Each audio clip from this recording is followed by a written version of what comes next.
آئیے ناظرین گرامی، میں آپ کو لے چلوں حیدرآباد۔ ریاستی حکومت نے سیکریٹریٹ میں دونوں مساجد کی تعمیر کے منصوبے کو قطعیت دے دی ہے اور اس کے لیے نقشہ بھی تیار کر لیا گیا ہے۔ کہا جا رہا ہے کہ بہت جلد ان مساجد کی تعمیر کے آغاز کا فیصلہ کیا جائے گا۔ اب یہ طے نہیں ہوا ہے کہ مساجد کی تعمیر کا کام کب شروع ہوگا، تو ہم بہت جلد کام شروع کرنے کی امکانات ہیں۔ ناظرین یاد رہے کہ سیکریٹریٹ کے احاطے میں واقع دو مساجد کو نئی عمارت کی تعمیر کے لیے قدیم عمارتوں کے انہدام کے دوران منہدم کر دیا گیا تھا۔ اس پر تلنگانہ کے مسلمانوں میں شدید بے چینی پیدا ہو گئی تھی، تاہم بعد میں حکومت کی جانب سے کہ اثر نو تعمیر کا تیقن دیا گیا تھا۔ اب باوثوق ذرائع سے معلوم ہوا ہے کہ حکومت نے سیکریٹریٹ کے دونوں مساجد کی تعمیر کے منصوبے کو قطعیت دے دی ہے اور اس کے لیے نقشے بھی تیار کر لیے ہیں۔ چیف منسٹر کے چندرشیکھر راؤ نے بھی مساجد کے نقشے کو منظوری دے دی ہے اور اس نقشے کے منظر عام پر آنے کے بعد یہاں کے عوام میں قسم کی راحت کی سانس لی ہے۔ بہرکیف ناظرین گرامی، آئیے جموں کشمیر کی وہ خبر سناؤں جس میں آج دہشت گردانہ حملے کی بات ہو رہی ہے۔ دراصل اس حملے میں 2 پولیس اہلکار اور 2 عام شہری بھی جاں بحق ہو گئے ہیں، جبکہ 3 لوگوں کے زخمی ہونے کی خبریں آ رہی ہیں۔ شمالی کشمیر کے قصبے سوپور میں چوک میں ہفتے کے روز نامعلوم اسلحہ برداروں نے سیکورٹی فورسز کے ایک ناکہ پارٹی پر اندھا دھند فائرنگ کر دی، جس کی وجہ سے یہ حادثہ پیش آیا۔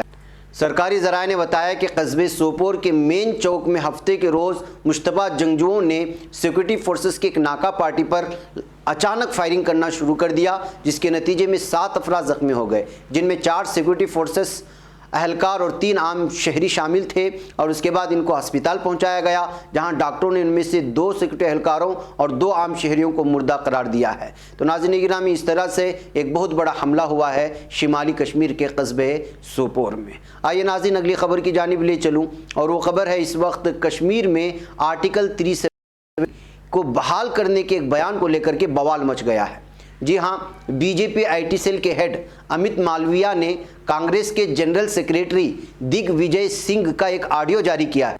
یہ آڈیو کلب ہاؤس چیٹ کا ہے، جس میں دگ وجے سنگھ دفعہ 370 پر بات کر رہے ہیں۔ اس آڈیو کے حوالے سے دعویٰ کیا جا رہا ہے کہ اس میں دگ وجے سنگھ کہہ رہے ہیں کہ اگر کانگریس کی حکومت واپس آئی تو دفعہ 370 ہٹانے کے فیصلے پر نظر ثانی کیا جائے گا، جس کے بعد اس وقت لگاتار کانگریس پر بی جے پی حملہ بول رہی ہے۔ واضح ہو کہ مرکزی حکومت نے 5 اگست 2019 کو جموں کشمیر کو خاص درجہ دینے والے دفعہ 370 کو منسوخ کر دیا تھا۔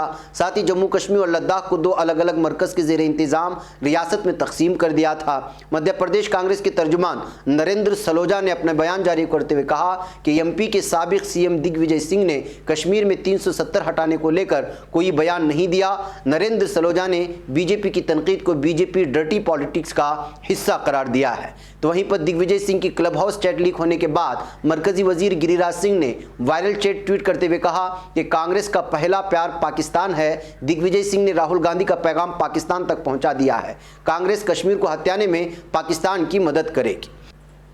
وہیں پر دگ وجے سنگھ پر نشانہ سادھتے ہوئے بی جے پی کے ترجمان سمبت پاترا نے کہا، پاکستان کے صحافی کے ذریعے پوچھے جانے پر دگ وجے سنگھ مودی سے چھٹکارا پانے اور کشمیر پالیسی پر کہتے ہیں کہ اگر کانگریس اقتدار میں آتی ہے تو آرٹیکل 370 پر دوبارہ غور و خوض کریں گے۔ انہوں نے ہندو کٹر پنتھی کا ذکر کیا، کانگریس اینٹی نیشنل کا کلب ہاؤس ہے، اس طرح سے انہوں نے کہتے ہوئے 370 کے آرٹیکل کو جو ایک مرتبہ پھر سرخیوں میں لانے میں دگ وجے سنگھ کا وہ آڈیو کلپ اس وقت بہت زیادہ وائرل ہو رہا ہے۔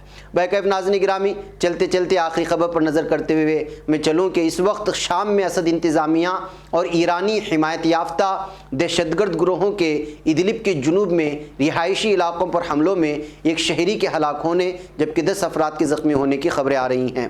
اسد کے ظالم قوتوں اور ایرانی تعاون حاصل ہونے والے غیر ملکی جنگجوؤں پر مشتمل انتظامیہ کی قوتوں کی جانب سے ادلب میں شہری آبادیوں پر حملوں کا لگاتار سلسلہ جاری ہے، جس میں عام شہری جاں بحق ہوتے جا رہے ہیں۔ شام میں سول دفاعی تنظیم کے ادلب میڈیا رپورٹر فراز خلیفہ کا کہنا ہے کہ کیفر لیتے پر حملے کیے گئے 10 دوران ایک شہری لقمہ اجل بنا تو 10 زخمی ہو گئے۔ خلیفہ کا یہ بھی کہنا ہے کہ حملے کے بعد سول دفاعی ٹیمیں جائے وقوع کو پہنچ گئی ہیں، جنہوں نے زخمیوں کو طبی امداد فراہم کی۔ زخمیوں میں 2 کمسن بچے بھی شامل ہیں۔